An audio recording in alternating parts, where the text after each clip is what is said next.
அம்மா கூட இருக்கும்போதே ஆசைப்பட்டதெல்லாம் அவங்க கையால் வாங்கி சாப்பிட்டுக்கங்க. அதுக்கப்புறம் ஆசைப்பட்டாலும் பண்டு வீட்டுல அம்மா வைப்பனி இல்ல அரி வறுத்து பொடிச்சு வா அது எப்படி வைக்கிறான் எப்படி வைக்கணும் எனக்கு தெரியல. நான் இது வச்சது இல்லை கனவுல. Welcome to my channel. இன்னைக்கு என்ன வீடியோ பார்க்க போகிறோம்னா சமையல் வீடியோ தாங்க. நேற்றுக்கு போர்ட்டுக்கு மீன் வாங்க போகும்போது கனவா மீன் வாங்கிட்டு வந்திருந்தேன். எனக்கு நான் இது வரைக்குமே கனவா மீன் சமைச்சதே கிடையாது. திடீர்னு கனவா மீனை பார்த்தோன்னே எங்கள் வீட்டில் எங்கள் அம்மாவோட ஞாபகம் வந்துச்சு. எங்கள் அம்மா அரிசியெல்லாம் வறுத்து போட்டு அந்த கனவா மீன் முன்னாடி வைப்பாங்க. எப்போ சாப்பிட்டது, ரொம்ப வருஷம் ஆச்சு அந்த மாதிரி சாப்பிட்டு. அதை இன்னைக்கு ட்ரை பண்ணலாம் அப்படின்னு ஒரு ஐடியாவில் தான் இருக்கேன். ஆனால் எனக்கு தெரியாது. என்னோட பெரிய அக்காவுக்கு கால் பண்ணி அவங்கள்ட்ட கேட்டு பார்ப்போம். அவங்களுக்கு ஞாபகம் இருக்கா என்னன்னு தெரியல. ஏன்னா இப்போ எல்லாமே வெங்காயம் தக்காளி வதக்கி வைக்கிறாங்க.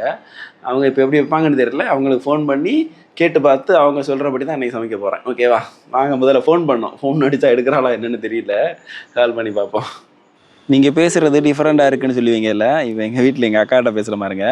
எங்கள் ஊரில் நார்மலாகவே இந்த மாதிரி தான் பேசுவாங்க. நான் தான் கொஞ்சம் கஷ்டப்பட்டு எனக்கு தெரிஞ்ச தமிழ் வார்த்தைகளை யூஸ் பண்ணி பேசிகிட்டு இருக்கேன்.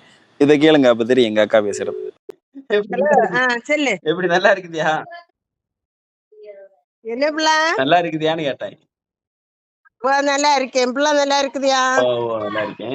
சரி, இந்த கனவா மீன் நேற்று அண்ணி நடந்தேன் கடை இந்த மீன் வாங்க போகும்போது அது பண்டு வீட்டுல அம்மா வைப்பனி இல்ல அந்த மாவு அரி வறுத்து பொடிச்சு அது எப்படி வைக்கிறான் எப்படி வைக்கணும் எனக்கு தெரியல. நான் இது வச்சது இல்லை கனவா மீன்.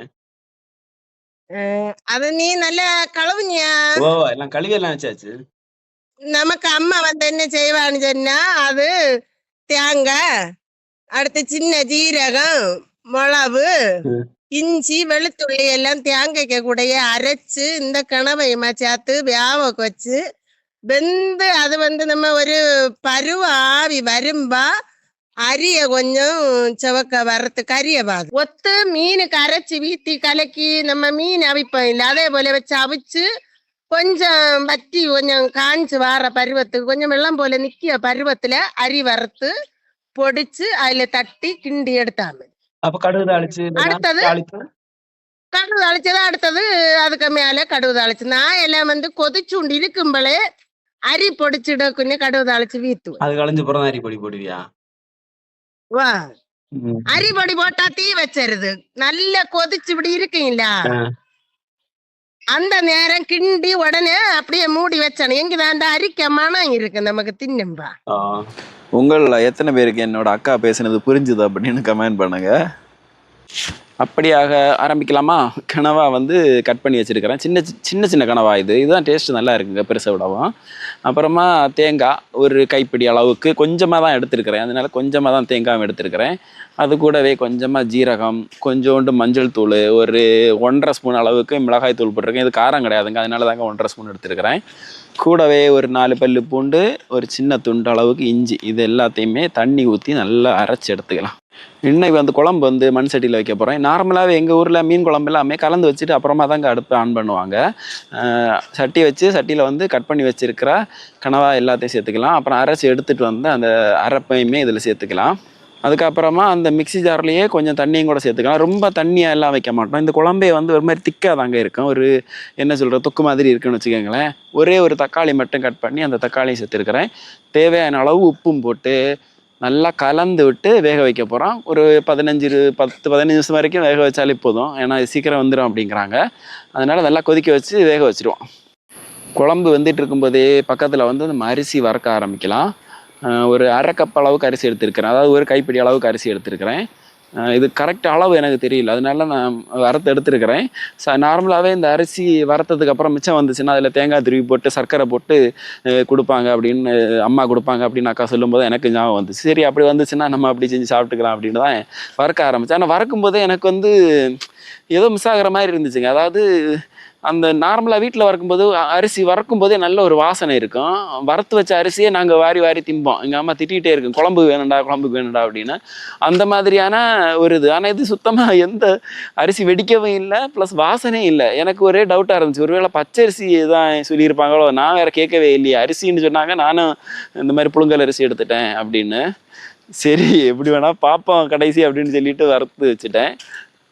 அப்புறமா அதை மிக்சி ஜாரில் போட்டு பவுட்ரு பண்ணி எடுத்துகிட்டு வந்தாச்சுங்க. குழம்பு பாருங்கள் நல்லா ரெடி ஆகிடுச்சிங்க. ஓரளவுக்கு தண்ணியும் கரெக்டாக இருக்குது. ஏன்னா இதில் இருந்தும் கொஞ்சம் தண்ணி விடும், அந்த மீனில் இருந்தும். இந்த அளவு கரெக்டாக இருக்குன்னு நினைக்கிறேன் அந்த பருவத்துக்கு. சரி, இதுக்கப்புறமா நம்ம தாளிப்பு கொடுத்துக்கலாம். தாளிப்பு கொடுத்துட்டு கடைசியாக வந்து அரிசி சேர்த்துக்கலாம். ஏன்னா அக்கா சொன்னது அந்த மாதிரி தான், லாஸ்ட்டாக சேர்க்கும் போது அந்த அரிசியோட வாசனை நல்லா இருக்கும் அப்படின்னு தாளிக்க போகிறேன். தேங்காய் எண்ணெய், கொஞ்சமாக கடுகு, ஒரு 2 வந்து காஞ்ச மிளகா, கறிவேப்பிலை போட்டு ஊற்றிக்கிட்டோன்னா வேறு லெவலுங்க, தரமாக இருக்கும். தாளித்து ஊற்றுனதுக்கப்புறமா அடுப்பு ஆஃப் பண்ணிட்டேங்க. இப்போ நம்ம வந்து அரிசி மாவை சேர்த்துக்கலாம். அதாவது வறுத்தரைச்ச அந்த அரிசி மாவு. எனக்கு அளவு தெரியாததுனால நான் ஃபஸ்ட்டு 1 ஸ்பூனு போட்டேன். பாருங்கள், 1 ஸ்பூனு போட்டோன்னா ஓரளவுக்கு அப்படியே திக்காயிருச்சு. 1 ஸ்பூனே போதுமாக இருந்துச்சு, ஒரு மாதிரி கிரேவி மாதிரி இருந்திருக்கும். நான் அப்புறம் இன்னொரு ஸ்பூனு கூட போட்டேன். இன்னொரு ஸ்பூன் போட்டதுக்கப்புறம் கரெக்டாக வீட்டில் பண்ணுற அந்த ஒரு பருவம், அந்த பக்குவம்னு சொல்லுவாங்கல்ல, அந்த பக்குவம் எல்லாம் நல்லா தான் வந்துச்சு. அதில் எந்த பிரச்சனையுமே இல்லை, டேஸ்ட்டுமே நல்லா தாங்க இருக்குது. ஆனால் ஏதோ மிஸ் ஆகிற மாதிரியே ஒரு ஃபீல் இருந்துச்சு எனக்கு. அவ்வளோதாங்க. கொஞ்சமாக வந்து கொத்தமல்லி இலை போட்டு இறக்கிட வேண்டியதாங்க. வேறு லெவலில் தரமான என்ன சொல்கிறது, கணவாய் தொக்கா, குழம்புன்னு சொல்ல முடியாது, ஏதோ ஒன்று, இல்லை கணவாய் கூட்டுன்னு வேணால் சொல்லிக்கலாம்.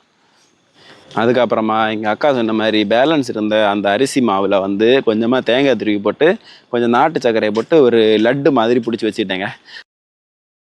சாப்பாடு ரெடி ஆயிடுச்சுங்க. நான் சாப்பிட போகிறேன். நல்லா சூடாக இருந்துச்சு பாருங்கள். சூடானதுக்கப்புறம் இந்த மாதிரி தாங்க இருக்கும், நல்ல திக்காக ஒரு மாதிரி இருக்கும். சோறு போட்டுட்டு, சோறில் அந்த குழம்பு போட்டுட்டு உடனே சாப்பிட மாட்டோம். அந்த சின்ன வயசுல என்ன பண்ணோம் அப்படின்னா, அந்த ரவுண்டாக அந்த வளைய மாதிரி இருக்கு இல்லை, எல்லாத்தையுமே எல்லா விரல்லையுமே போட்டு அடுக்கிடுவோம். அப்போ வந்து நிறைய கிடைக்காது. ஒரு ஆளுக்கு ஒரு 5 விரலே கிடச்சாலே பயங்கர சந்தோஷம் தான். உனக்கு எவ்வளோ கிடச்சிச்சு, எனக்கு எவ்வளோ கிடச்சிச்சு அப்படின்னு சொல்லிட்டு தான் விரலை அடுக்கிறது. விரலை ஃபுல்லாக அடுக்கிட்டு அப்படியே அதை வந்து கரெக்டாக எல்லாம் மாட்டோம். சோறு சாப்பிட்டு கடைசி வரைக்கும் அந்த விரல்லையே தான் இருக்கும். லாஸ்ட்டாக தான் அதை சாப்பிட்றது. அது வேறு லெவல் ஃபீலுங்க. டேஸ்ட் எல்லாமே நல்லா தாங்க இருக்குது. ஆனாலும் ஏதோ குறையிற மாதிரியே ஒரு மனசுக்குள்ள ஒரு ஃபீலு. என்னதான் இருந்தாலும் நம்ம அம்மா சமைச்சு சாப்பிட்றதுங்கிறது வேறாங்க. நம்ம என்னதான் இன்னைக்கு விதவிதமாக ஸ்டைலாக என்னென்னோ பண்ணி சமைச்சு சாப்பிட்டாலும் அந்த சமையல் அது வந்து மனசை விட்டு மாறாது. ஒருவேளை முதலாக நம்ம அந்த சாப்பாடுகளெல்லாம் டேஸ்ட்டு பார்க்கும்போது அந்த டேஸ்ட்டு நமக்கு நல்லா ஒட்டிக்கிச்சா என்னன்னு தெரியாது. ஆனால் அந்த டேஸ்ட்டை நம்மளால் ஈடுகட்ட முடியாது. இப்போ வரைக்கும் என்ன தான் சமைச்சு எவ்வளோ பெரிய ஹோட்டலில் சாப்பிட்டாலும் அந்த சமையல் தாங்க. நான் அம்மா கூட இருக்கும்போதே அவங்க கையால் ஆசை தீர சமைச்சு வாங்கி சாப்பிட்டுக்கங்க. ஓகே, அதுக்கப்புறம் எவ்வளோ தான் ஃபீல் பண்ணாலும் முடியாது. இந்த மாதிரி தான் பார்த்தீங்களா. சாப்பிட்டு முடிச்சுட்டு அந்த அரிசி உருண்டை எடுத்து சாப்பிட்டா வேற லெவல் டேஸ்ட்டுங்க. நிஜமாங்க நல்லா இருக்கு, சூப்பராக இருக்குங்க. கூட்டாச்சி அப்பல வச்சாச்சு. சரி சரி. சரி, எப்படி பாப்ப?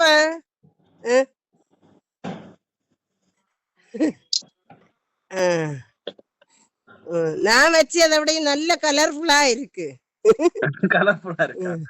ஆனா எனக்கு ஒரு டவுட், பச்சரியா புழுங்கரியா? புழுங்கரியா. நம்ம வீட்டுல அரி வறுக்கம்பளே ஒரு நல்ல மனம் வரும், அரி பொட்டம். இது ஒண்ணுமே ஆவல. இது ஒருவேளை இந்த பொன்னி அரி ஆனதுனாலே என்னன்னு தெரியலையே. அப்படிதாங்க. அது வந்து ரேஸ் அரியோ, மற்ற நம்ம சீவ அரி உண்டுல்ல, அதோ வறுத்து போடணும், நல்ல டேஸ்டா இருக்கும். ரேஸ் அரியில வெள்ளை நீள அரி உண்டுல்ல. இல்ல, எனக்கு இன்னும் நல்ல ஓரமா உண்டு. நம்ம வீட்டுல வறுக்கம்பளே நல்ல மனமா இருக்கு ஒண்ணு. அடுத்து அரி பொட்டும் தெரியுமா, பிடிச்சான். அடுத்து வறுத்து வச்சாலே வாரி தின்னு தெரியுமா, அப்பள பாதி பொரி மாதிரி இருக்கும். ஆனா ஒண்ணு நடக்கவே இல்ல. மனமும் வரல, அரியில வெடிச்சவும் இல்ல அரி. ஏதோ இருந்து. இன்னொன்னு நீ என்ன தெரியுமா, அடுத்து மிச்சம் அரி பொடிய வச்சு பாரு,